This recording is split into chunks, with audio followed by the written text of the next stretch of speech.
سرکار دو عالم کے رخ پر انوار کا عالم کیا ہوگا؟ سرکار دو عالم کے رخ پر انوار کا عالم کیا ہوگا؟ جب زلف کا ذکر ہے قرآن میں رخسار کا عالم کیا ہوگا؟ معراج کی شب جب اللہ نے محبوب اپنے کو بلوایا، سوچو تو صحیح ان دونوں میں گفتار کا عالم کیا ہوگا؟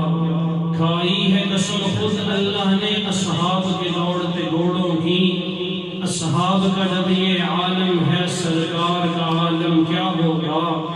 ابو بکر عمر عثمان و علی اور سارے صحابہ دوزانوں جب بیٹھتے ہوں گے مجلس میں دربار کا عالم کیا ہوگا؟ ذرے اس خاک کے تابندہ ستارے ہوں گے، ذرے اس خاک کے تابندہ ستارے ہوں گے، جس جگہ آقا نے نالین اتارے ہوں گے، کتنے حسین تیری محفل کے نظارے ہوں گے، جب تیرے گرد تیرے اصحاب پیارے ہوں گے۔ آپ سرور کائنات صلی اللہ علیہ وسلم نے جب نبوت کا اعلان کیا تو حضور سرور کائنات صلی اللہ علیہ وسلم کے نبوت کے اعلان کرنے کے بعد آپ صلی اللہ علیہ وسلم کے خاندان والے ہی حضور کے مخالف ہوئے ہیں۔ کیسر روم نے ابو سفیان سے یہ سوال کیا کہ حضور صلی اللہ علیہ وسلم کے ساتھ لگنے والے ضعیف، کمزور یا امیر لوگ ہیں؟ تو ابو سفیان نے جواب دیا بل ضعفاؤہم، کہ حضور کے دامن سے وابستہ ہونے والے ابتدا میں تو ضعیف اور کمزور لوگ ہیں۔ آپ سرور کائنات صلی اللہ علیہ وسلم کے ساتھ حضرت بلال حبشی رضی اللہ تعالی عنہ لگے، حضرت صہیب رومی لگے، حضرت خباب بن ارد رضی اللہ تعالی عنہم اجمعین لگے۔ آپ صلی اللہ علیہ وسلم کا کلمہ پڑھنے والے ابتدا میں یہ ضعیف اور کمزور صحابہ کرام ہیں، جو بعض غلام بھی ہیں، ان پہ کفار مکہ نے بڑا ظلم کیا۔ حضور سرور کائنات صلی اللہ علیہ وسلم سے اجازت کی ہجرت مانگنے کے لیے آئے کہ ہم مکہ سے کسی اور جگہ چلے جائیں جہاں ہم اپنے دین پر بڑے سکون سے عمل کر سکیں۔ حضور سرور کائنات صلی اللہ علیہ وسلم نے اللہ تبارک و تعالیٰ کی طرف سے اجازت ملنے کے بعد صحابہ کرام کو اجازت دی ہے۔ حضور سرور کائنات صلی اللہ علیہ وسلم کے ان صحابہ کرام نے ہجرت کی، یہ سارے کے سارے صحابہ کرام چلے گئے۔ آپ صلی اللہ علیہ وسلم ابھی مکہ میں موجود ہیں، حضور کے ساتھ حضرت صدیق اکبر ابھی مکہ میں موجود ہیں، حضرت شیر خدا علی المرتضی رضی اللہ تعالی عنہ یہ مکہ میں موجود ہیں۔ آپ صلی اللہ علیہ وسلم سے حضور کے یار غار اور مزار حضرت صدیق اکبر رضی اللہ تعالی عنہ اجازت لینے کے لیے آئے ہیں۔ یا رسول اللہ صلی اللہ علیہ وسلم، بڑے بڑے صحابہ کرام نے ہجرت کر لی ہے، اب مجھے بھی ہجرت کی اجازت دے دیجئے۔ حضور صلی اللہ علیہ وسلم نے فرمایا لا تعجل، ابو بکر جلدی نہ کر، لعل اللہ ان یجعل لک صاحبا، امید ہے کہ اللہ تبارک و تعالی تیرے لیے تیرے ساتھ ہجرت کرنے والے کسی ساتھی کو بنا دے گا۔ حضرت صدیق اکبر نے حضور کی زبانی یہ سنا ہے، صدیق اکبر نے یہ خواہش کی ہے، یہ آرزو کی ہے، اب میں تو اس کے ساتھ جاؤں گا۔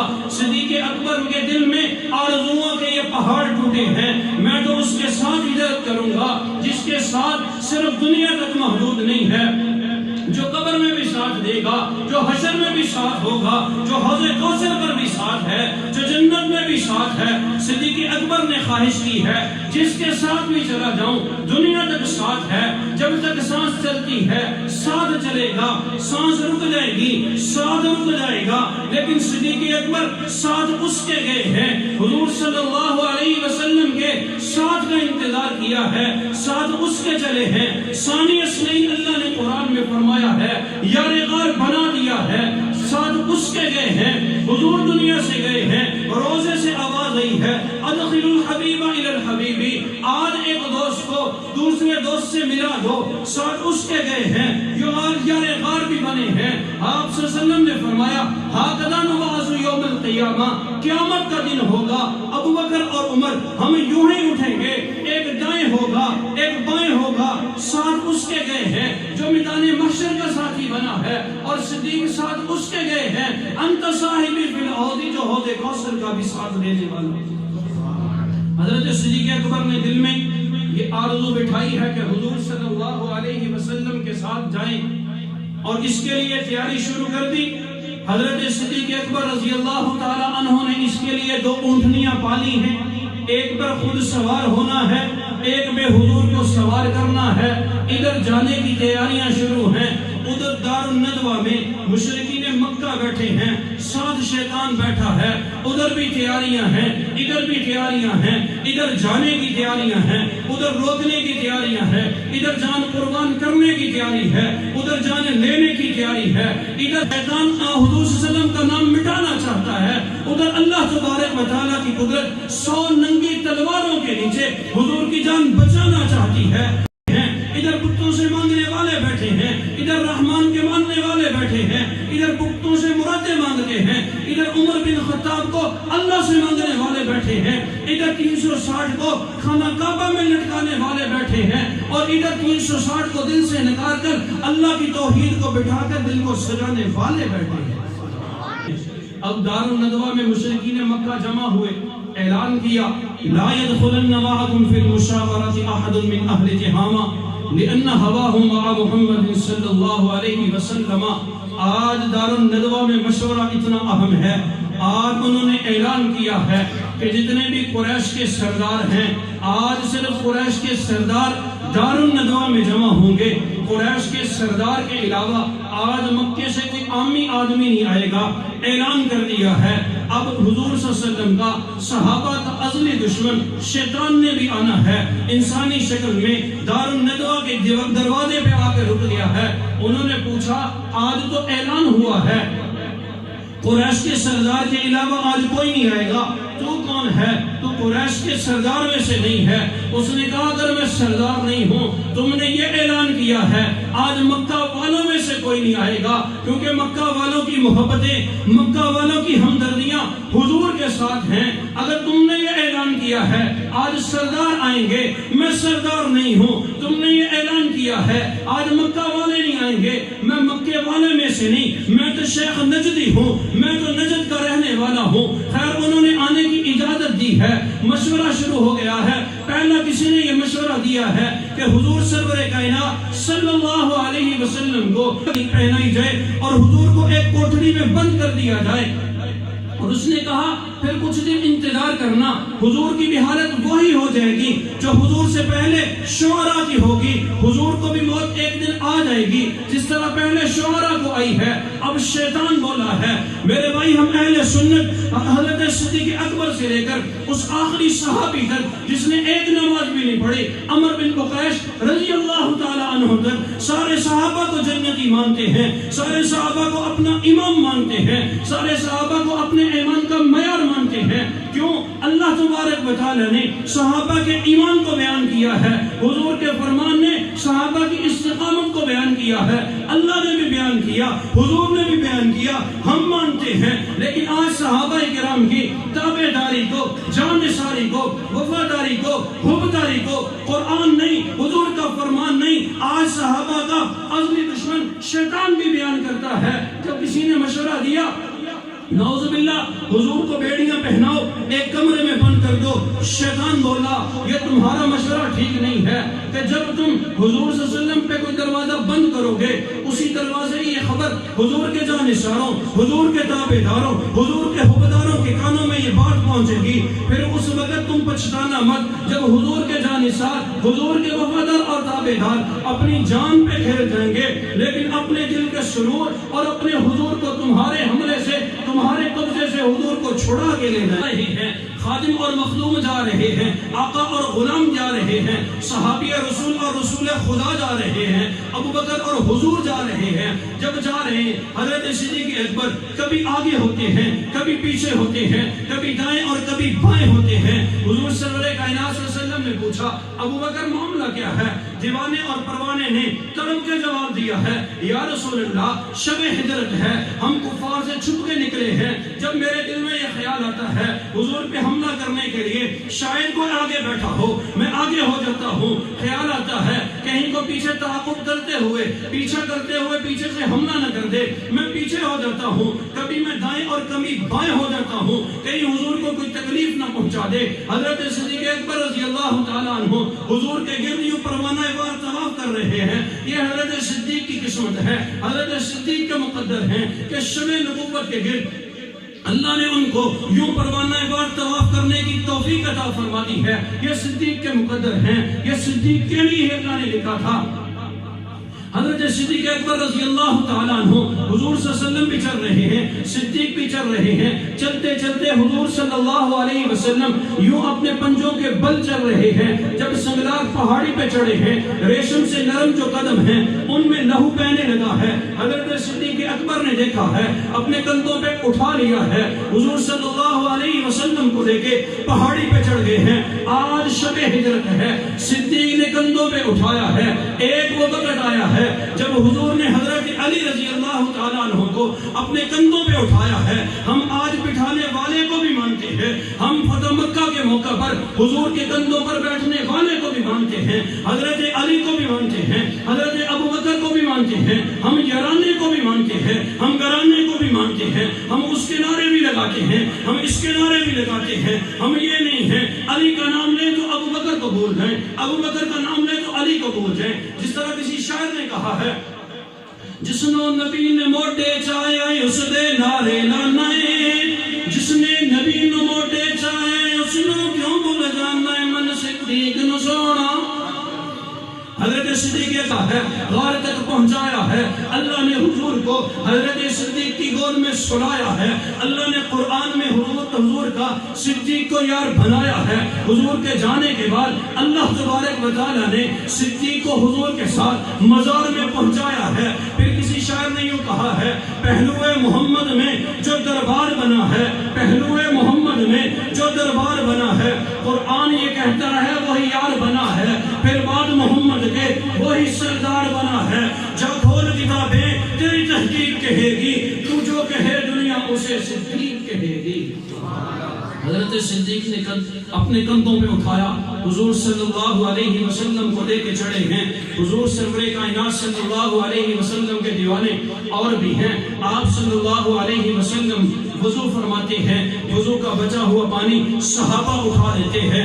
حضور وضو فرمانے کے لیے چلو بھرتے ہیں، اپنے منہ مبارک پر پانی ڈالتے ہیں، صحابہ کرام زمین پہ گرنے سے پہلے پانی کو اٹھا لیتے ہیں۔ حضور اپنا خون مبارک نکال کے دیتے ہیں کہ جو صحابی کو کہتے ہیں وہاں دفن کر کے آؤ، صحابہ دفن کرنے کی بجائے اس خون کو پی لیتے ہیں۔ ایک وہ وقت آتا ہے حضور پیشاب مبارک کر کے اپنی چارپائی کے نیچے رکھتے ہیں، صحابیہ اٹھاتی ہے، پی لیتی ہے۔ حضرت امیر معاویہ کو حضور کے بال ملتے ہیں، محفوظ کر لیتے ہیں۔ میں نے کہا صحابہ کرام کی اداؤں پہ ہم قربان جائیں، کسی کو بال ملے ہیں اٹھا لیے ہیں، خون ملا ہے اٹھا لیا ہے، پیشاب ملا ہے اٹھا لیا ہے، وضو کا پانی ملا ہے اٹھا لیا ہے۔ آج صدیق اکبر کی قسمت دیکھیں، آج صدیق اکبر کا مقدر دیکھیں، صرف بال نہیں، صرف پانی نہیں، صرف خون نہیں، حضرت صدیق اکبر کا مقدر یہ ہے صحابہ کو حضور کا ایک ایک جز ملتا ہے، اٹھا لیتے ہیں۔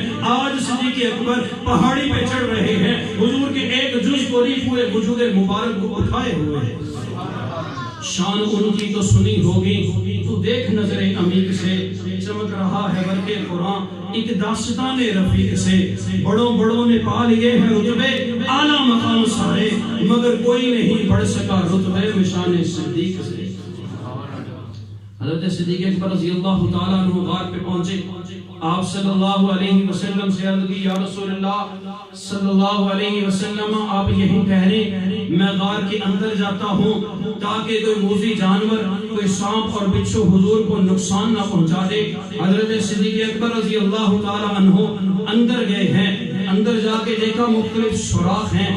آپ صلی اللہ علیہ وسلم کے آنے سے پہلے اپنی چادر اتاری ہے، چادر کو پھاڑا ہے، ان سوراخوں کو بند کیا ہے، ایک سوراخ رہ گیا ہے، چادر ختم ہو گئی ہے، اس مقام پہ اپنی ایڑی رکھی ہے۔ حضور سرور کائنات صلی اللہ علیہ وسلم کو بلایا ہے، اپنی گود میں سلایا ہے۔ حضور سرور کائنات صلی اللہ علیہ وسلم تھکے ہوئے ہیں، لیٹتے ہی حضور محو استراحت ہوئے ہیں۔ اب جس مقام پر حضرت صدیق نے ایڑی رکھی ہے اس پہ سانپ نے ڈسنا شروع کیا ہے، بار بار ڈنگ مارنے شروع کیے ہیں۔ ڈنگ سہنے والا بھی آج کا عاشق نہیں تھا، یہ تو حضرت ابوبکر صدیق تھے رضی اللہ تعالیٰ عنہ تھے کہ جنہوں نے یہ تہیہ کر لیا تھا آج جان جاتی ہے تو جائے، لیکن جانے دو عالم صلی اللہ علیہ وسلم کے آرام میں خلل نہ آئے۔ ڈنگ سہ رہے ہیں، حضور کو نہیں اٹھا رہے، اپنے پاؤں کو ہلایا نہیں ہے، ایڑی کو اپنی اس جگہ سے ہلایا نہیں ہے، حضور صلی اللہ علیہ وسلم کو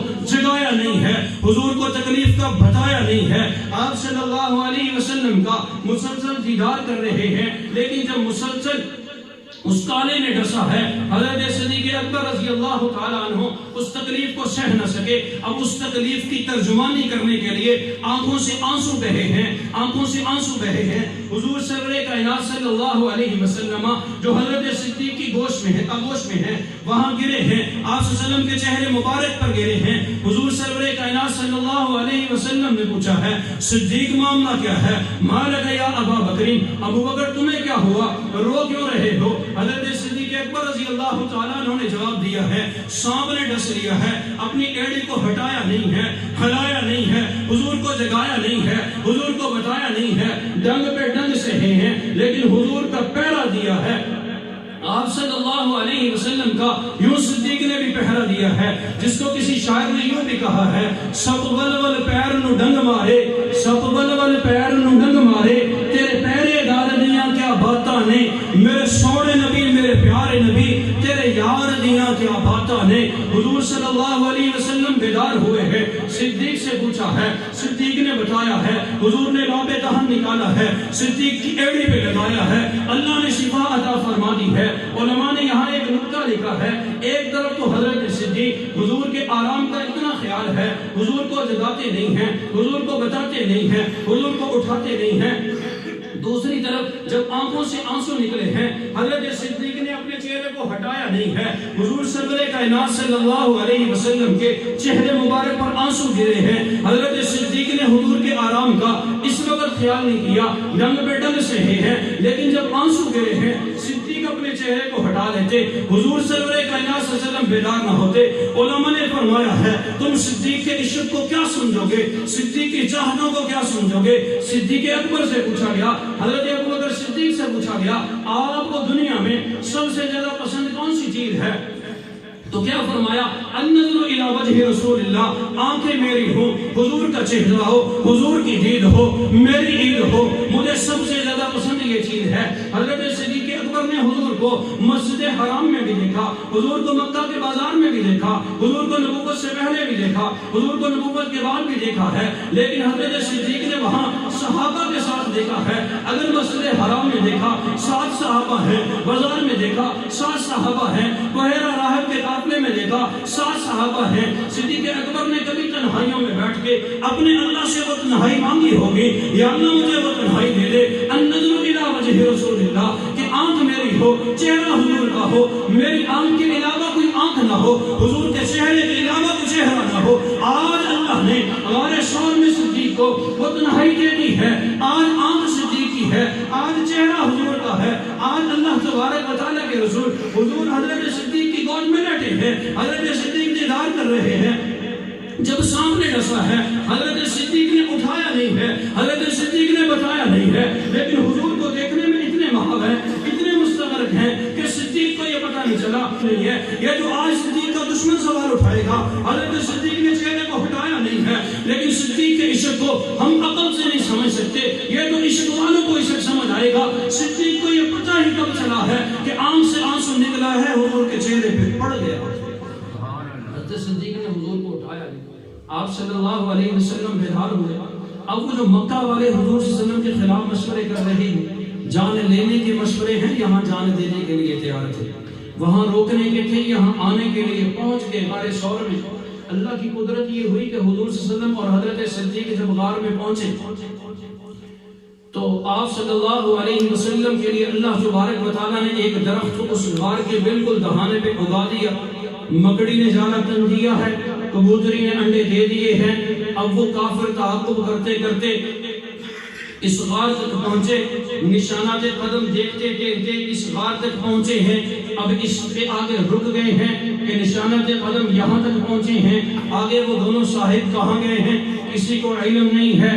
ایک ان میں سے بولا ہے کہ چلو غار کے اندر جا کے دیکھتے ہیں۔ امیہ بن خلف بولا ہے کہ نہیں، اگر حضور صلی اللہ علیہ وسلم غار کے اندر گئے ہوتے، یہ مکڑی کا جالا نہ ہوتا، یہ کبوتری اور اس کے انڈے نہ ہوتے، یہ جالا دیکھ کے تو یوں لگتا ہے کہ یہ جالا مکڑی نے حضور صلی اللہ علیہ وسلم کی ولادت سے پہلے کا بنا ہوا ہے، یہ اتنا پرانا لگتا ہے۔ اگر حضور اندر گئے ہوتے، یہ جالا بھی نہ ہوتا، یہ کبوتری اور اس کے انڈے بھی نہ ہوتے۔ حضرت صدیق اکبر رضی اللہ تعالیٰ عنہ ان کو دیکھ رہے ہیں، جب وہ بالکل قریب آئے ہیں، حضرت صدیق اکبر نے حضور صلی اللہ علیہ وسلم سے عرض کی ہے، یا رسول اللہ صلی اللہ علیہ وسلم، اگر انہوں نے اپنے قدموں کی طرف دیکھ لیا، اگر اپنے پاؤں کی طرف نیچے دیکھتے ہیں تو ہم نظر آئیں گے۔ حضرت صدیق اکبر غم میں رونے لگے ہیں۔ حضرت صدیق اکبر فرماتے ہیں، مجھے اپنا رونا نہیں ہے، مجھے اپنی جان کا غم نہیں ہے، میں اپنی جان کے لیے نہیں روتا، میں اپنے بیوی بچوں کے لیے نہیں روتا۔ اگر بیوی بچوں کے لیے صدیق نے رونا ہوتا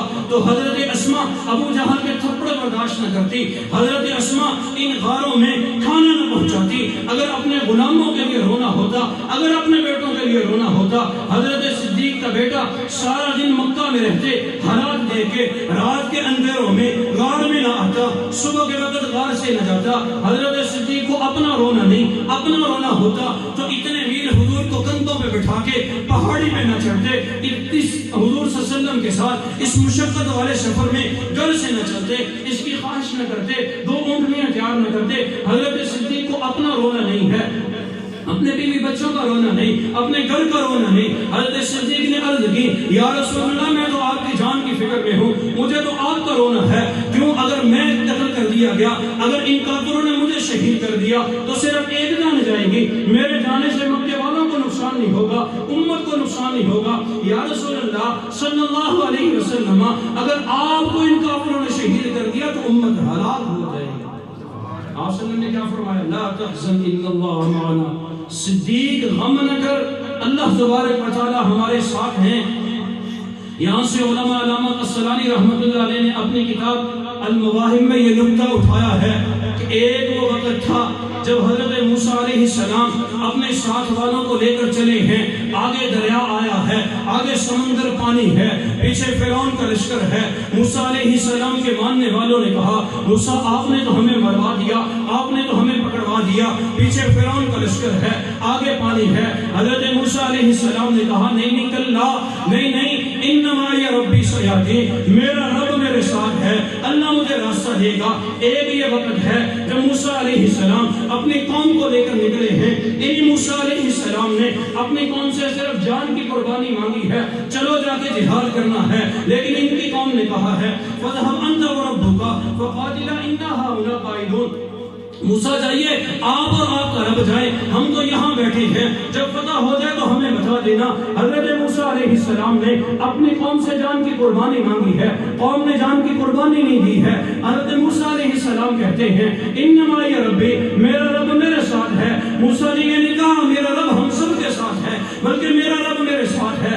آج وہ وقت آیا ہے جب حضور کے ساتھ، حضور کے ساتھی یار غار اور مزار بیٹھے ہیں، لیکن یہ صدیق وہ ہے جو موسیٰ علیہ السلام کے ماننے والوں کی طرح نہیں ہے۔ اگر حضور صلی اللہ علیہ وسلم نے صدیق سے جان کی قربانی مانگی ہے، غار میں پیش کر دی ہے، حضور سے مال مانگا ہے، غزوہ تبوک میں دے دیا ہے، حضور سے اولاد مانگی ہے، حضرت اسماء کھانا پکانے کے لیے تیار ہے، حضرت عائشہ صدیقہ رضی اللہ تعالیٰ عنہ عقد نکاح میں دے دی ہے، بیٹے کی قربانی آئی ہے، حالات پکانے کے لیے آئے ہیں، غلام کی قربانی آئی ہے، تو دن کے وقت بکریاں چلاتا ہے، رات کو حضور کو دودھ پہنچاتا ہے، جان کی قربانی بھی دی ہے، مال کی قربانی بھی دی ہے، وطن کی قربانی بھی دے دی ہے، مکہ چھوڑ کے مدینہ چلے گئے ہیں، اولاد کی قربانی بھی دے دی ہے۔ جب یہ چاروں قربانیاں دے دی ہیں، ایک وہ موسیٰ کے ماننے والے ہیں، صرف جان کی قربانی مانگی ہے، نہیں دی ہے۔ موسیٰ علیہ السلام نے کہا، انما یا ربی، میرا رب میرے ساتھ ہے، یہ نکاح میرا رب ہم سب کے ساتھ ہے۔ یہاں صدیق اکبر ہیں،